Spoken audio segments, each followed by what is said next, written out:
You as a person to do something which has nothing to do with anybody around you is an important act that you have to perform every day. It's very… doesn't matter what you do, but first establish yourself and do whatever you want.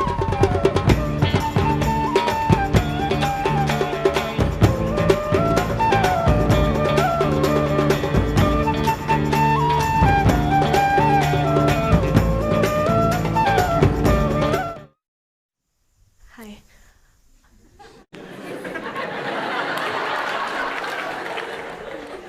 That's okay.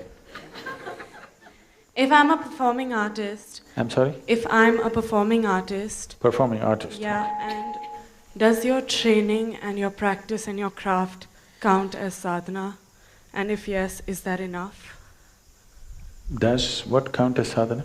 My training, my practice and my craft and every single show that I do or every single rehearsal or everything that goes into it.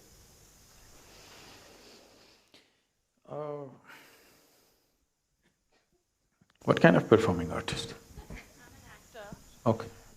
So, as you said, it's an act.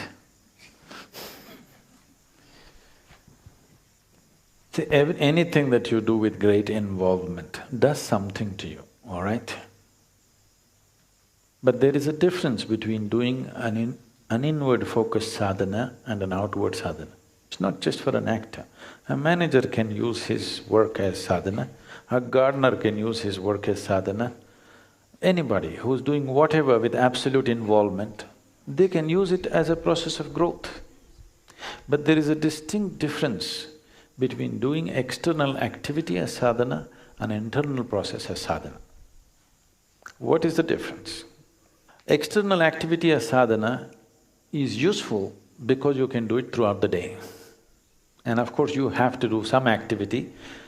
Making that also into your process of growth is important. But the reason for internal sadhana, which has nothing to do with the outside, is to create that inner space within you.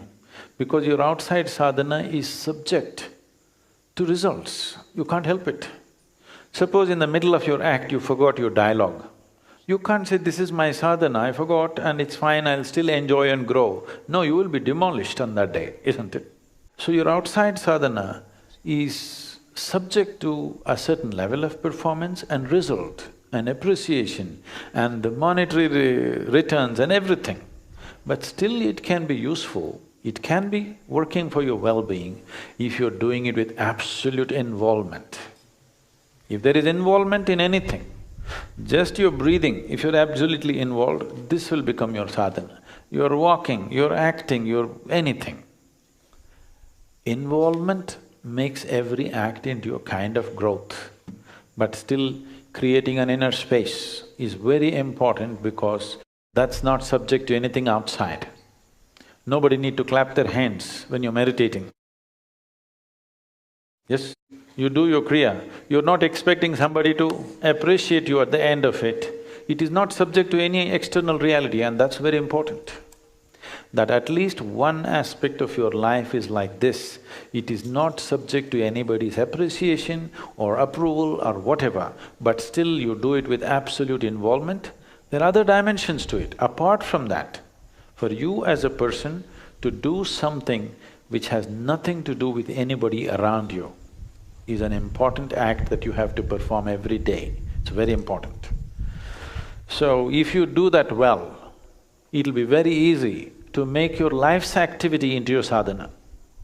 If this inner space is not there, life's activity can slowly catch you up in such a way that for a lot of people, the professions and whatever else they started with great passion, after some time it's killing them. It is. Well, most people on the planet, isn't it? Simply because there is no inner space. So all this in… I'm not an expert in these things, but I remember this because of something that came my way once. All this in one single sentence was uttered by Krishna. He said, yogastaha kuru karmani. It simply means, first establish yourself within you, then act. Then no action is a problem. You can fight a war, you can act, you can be a priest in the temple, you can cook, you can sweep, it doesn't matter what you do.